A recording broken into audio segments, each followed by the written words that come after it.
Morning, 14th of June, library reflections.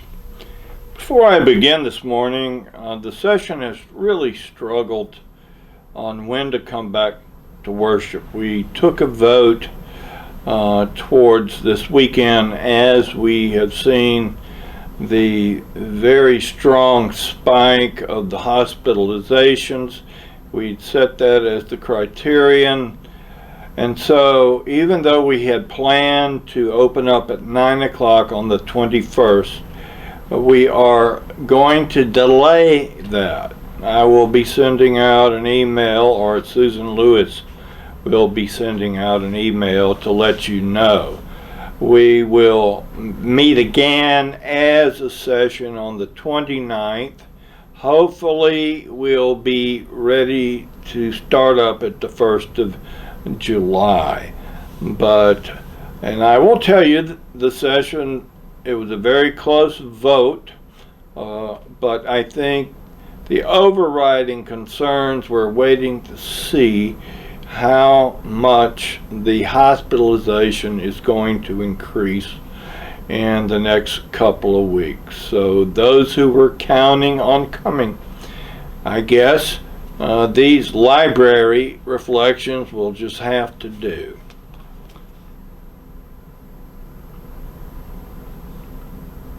I've always believed that God created human beings to be very special. And we can figure things out, but one of the greatest gifts is human creativity. This can be good news, and this can be not so good news. We humans have the ability to create our own reality.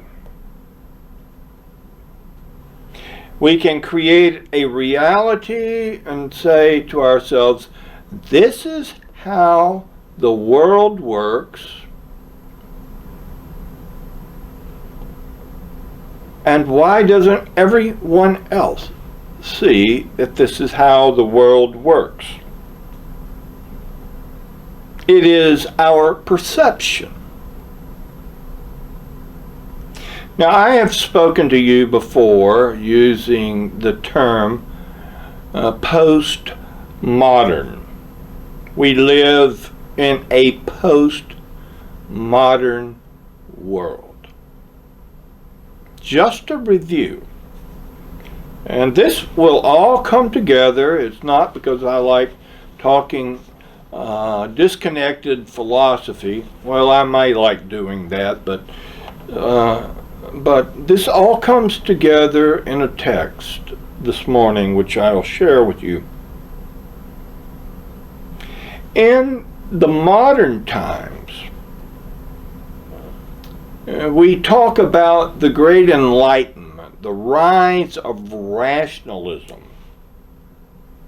a belief that the world functions on certain truths. For instance, the preamble to the Declaration of Independence. We behold these truths to be self-evident. In other words, you could observe these truths and they were universal.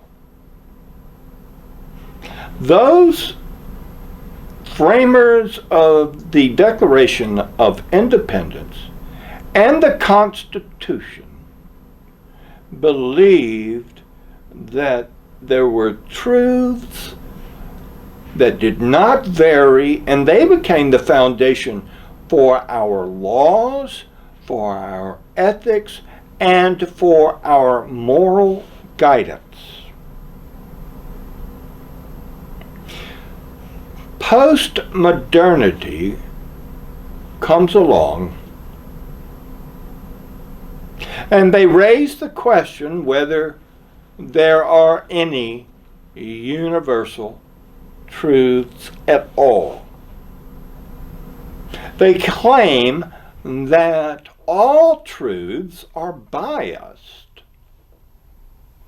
because of the culture in which we are raised, our ethnicity, our home life, our family life.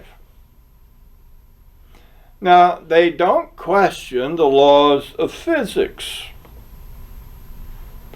Rather, the truths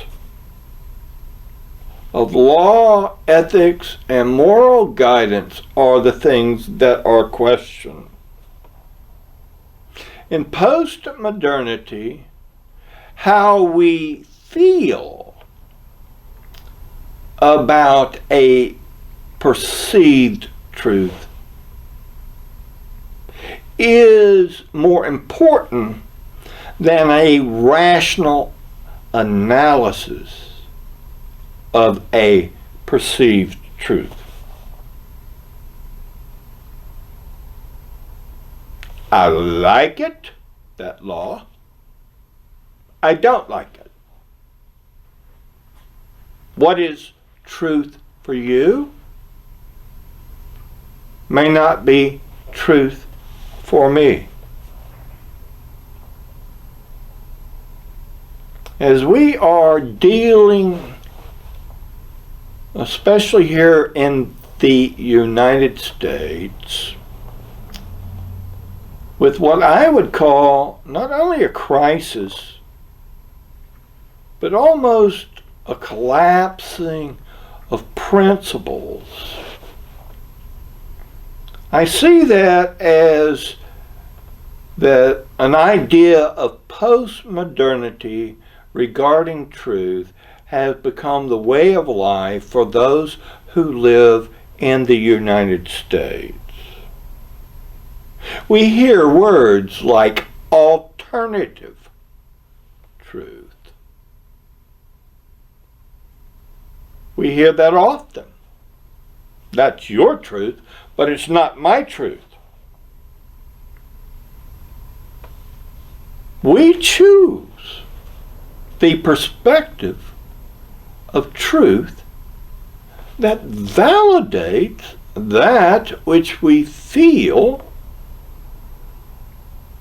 without going really through a rational process of pros and cons and weighing out that measure. And it's left us. Not only do we not know what to believe, we don't know who to believe. And what we are seeing now in the results of riots, the results of fear, the COVID-19 virus has been the catalyst to set off the unveiling of, in my opinion, our ideals of post-modernity here in the United States. That for us now there seems to be very little ultimate truth. So, what we believe? What is it we believe? Some believe the COVID-19 is a real threat. Some, on the other hand, believe that it is being used in a political manner. So, in this election year, there will be changes in election.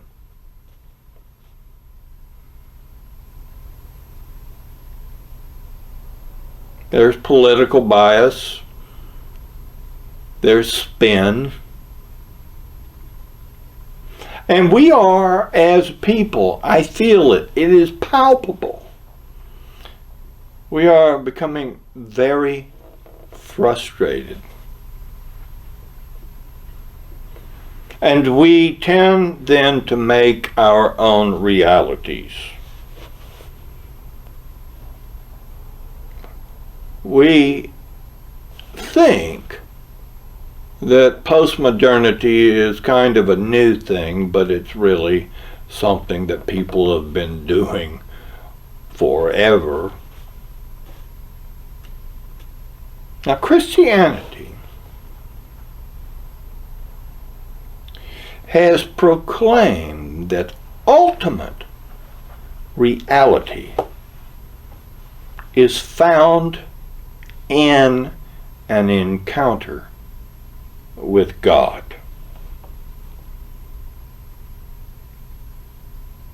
Dr. Ward, one of the books that I've been teaching,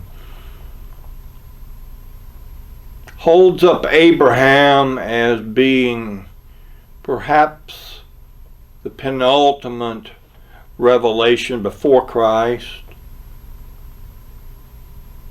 He sought God, God came, Abraham moved, Abraham goes. No theology, no book,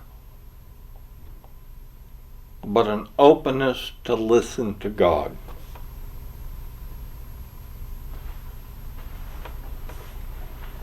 In the book of Acts, the 17th chapter,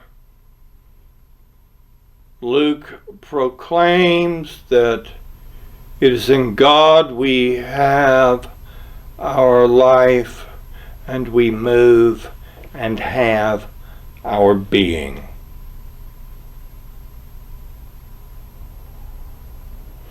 Later on, theologians have called this the ground of being. The physical things. When we stop and think about it, the first chapter of Genesis is pivotal to us as Christians and Jews and Muslims. In the beginning, God. God created the universe. Some, however, believe that it's just a random kind of accident. So you see, it's very important for us as monotheistic believers that God was in the beginning and God created. And those physical laws that are created, we call them truths. So who created the physical laws? But you know what? You may not like gravity, but gravity doesn't care. If you like it, gravity is. It's a truth.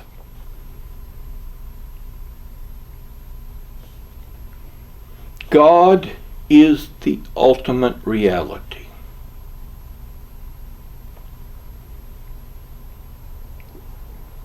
Someone asked me, why is it so hard for some people to accept this God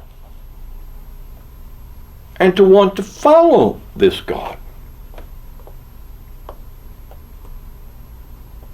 Have you ever entered into a talk with someone about God? Maybe share your faith. You're not trying to convert them. We Presbyterians are terrible at trying to convert people, but it's your friend. You start talking about how much God means in your life and some of the things that God has done in your life. And then all of a sudden, you're just shut down by the other person. Maybe you've experienced hostility. And certainly, you've experienced a kind of interruption, indifference. I remember when my kids were in their teens, and we would go out to dinner all together on a planned dinner, and it was a big deal. Dad and Mom wanted to catch up on the lives with my 3 daughters. And I'm asking questions, and I look at my daughters, and their heads are bowed. No, they are not praying. That machine down there, they are punching out texts to their friends, all 3 of them. I'm talking about reality, and they are absorbed in virtual reality.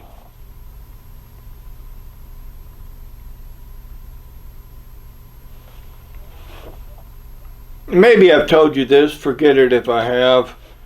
I was doing a wedding a number of years ago, and here comes the bride, the groom's up there with me, the best man, all of us. It's quite a large wedding. And we're all up now, have moved into the chancel, and the bride and the groom are facing each other, holding each other's hands, and then all of a sudden I hear this loud rock and roll music go off. Well, it was the ringtone of the best man's iPhone or cell phone. Now, I figured anybody can make a mistake. I figured he would whisper, "I'm sorry," and turn it off. But no, the best man answers the phone. I'm trying to say the vows and lead them in the vows, and he has a conversation saying that he's at a wedding. No, I'm in the wedding. He said, I'm listening to this whole conversation.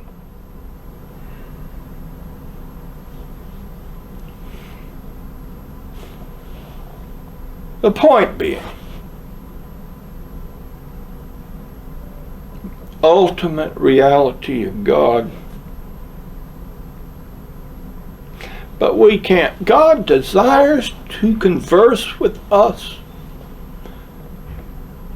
But we are so distracted that we can't hear. And we are addicted to our distractions. We are fidgeting or fantasizing. It's almost as if when God comes to speak to us, we say, "May I be excused from the table?"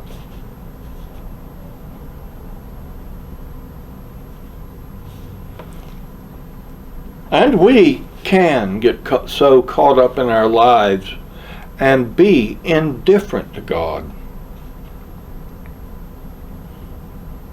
As we speak out to someone about our faith, or we want to share something meaningful happening in our lives with God, you might get anger. You might get a shutdown. You can see that dull look in their eyes, and they go to someplace over the rainbow.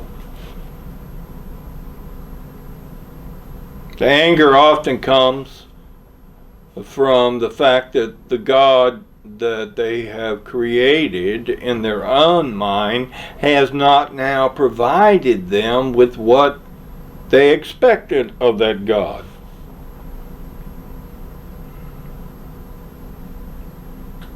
One pastor reports when he moved to the new parish, he was walking outside the parish doors and he ran across a woman who said, "Are you the new pastor of that church?" And he said, "Yes, I am."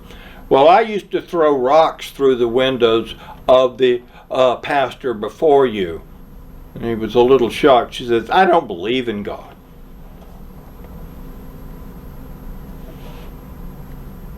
I have a relative who had a son who was chronically ill.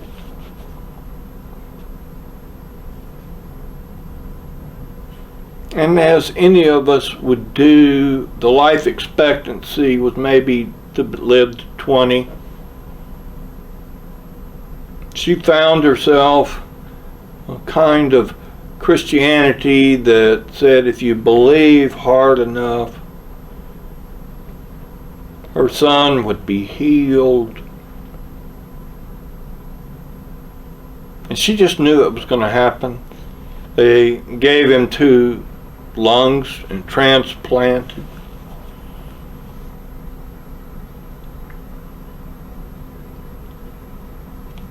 And when I saw her for the last time at my father's funeral, I asked how her son was doing. "Oh, he's going to be fine."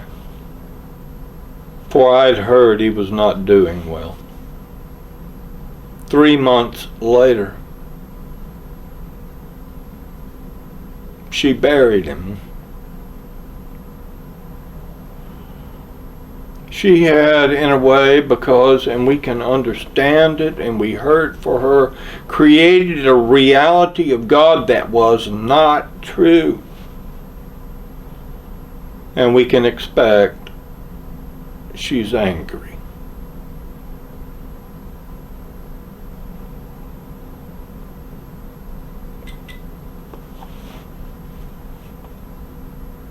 But many of us spend our lives in indifference. I'm just too physically, intellectually, emotionally worn out.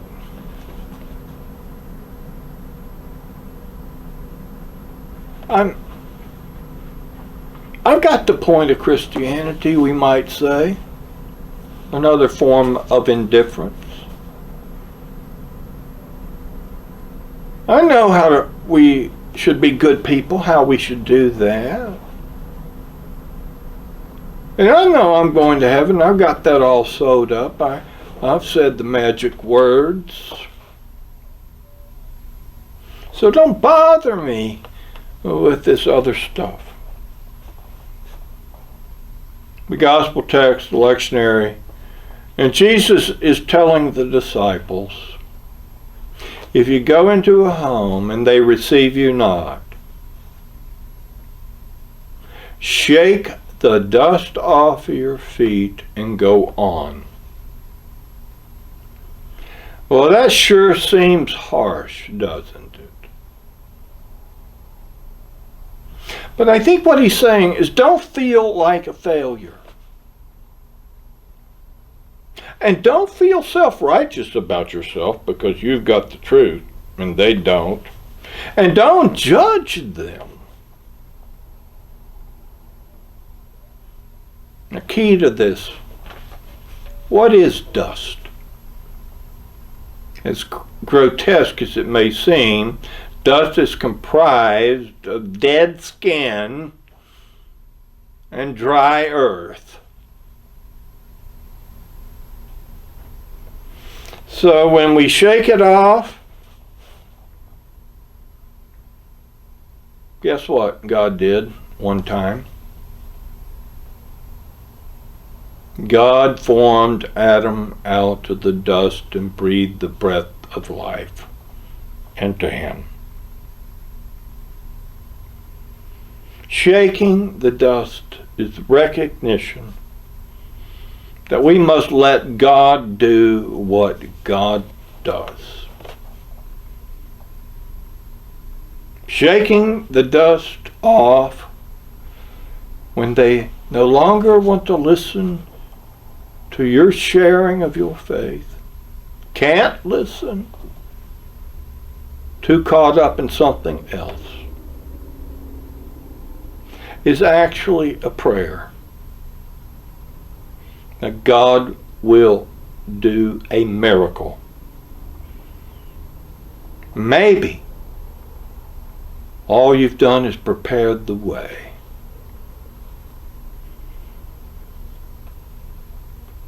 I read about a pastor who went to his first parish after seminary.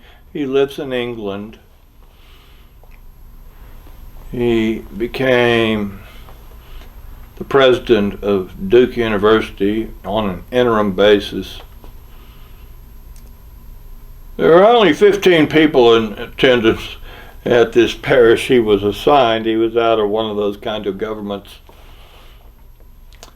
Well, he was going to, and I can't help but chuckle, he was going to revive the parish and get people to come in. He came up with this great idea.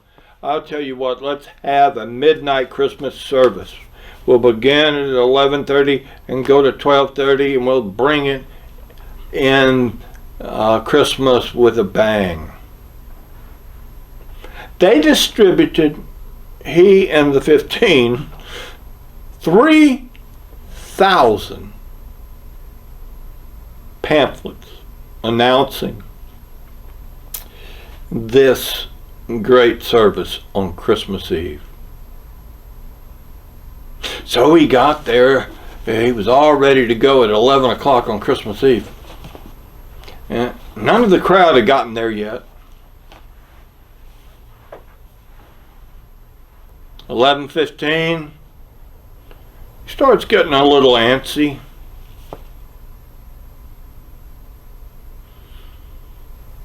"11:30 arrives. In his own words, he says, it was the wine, the bread, and me.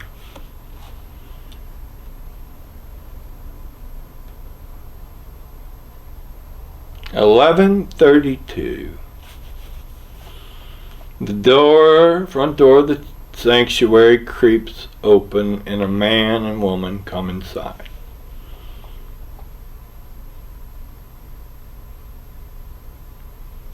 And he apologizes that you two are the only two here, but I'm glad to see you. Oh, we're happy we're the only two here. And through the course of conversation, the pastor found out that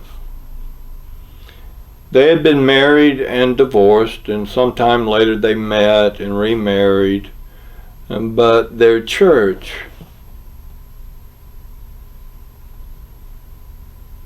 had, in a sense, shaken the dust off their feet, and they never felt comfortable with that group of people. But on that night, this pastor celebrated the Eucharist with them.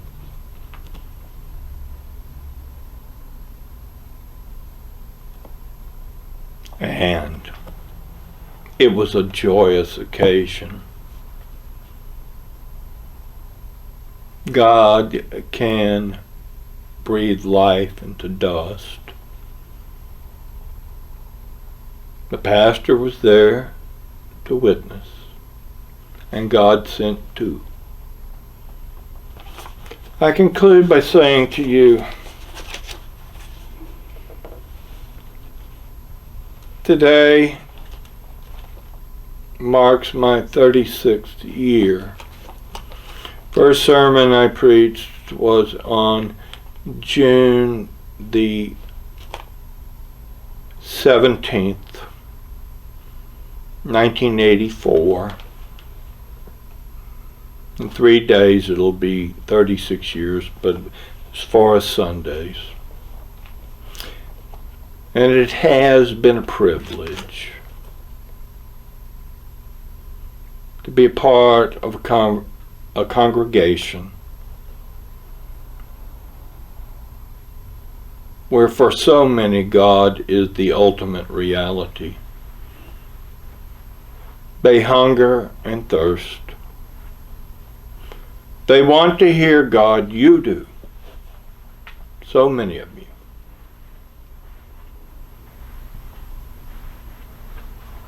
I can't think for myself any other congregation where there is a true, deep yearning for the Word of God in their life. So I say, continue to open your hearts to God. Seek and you will find.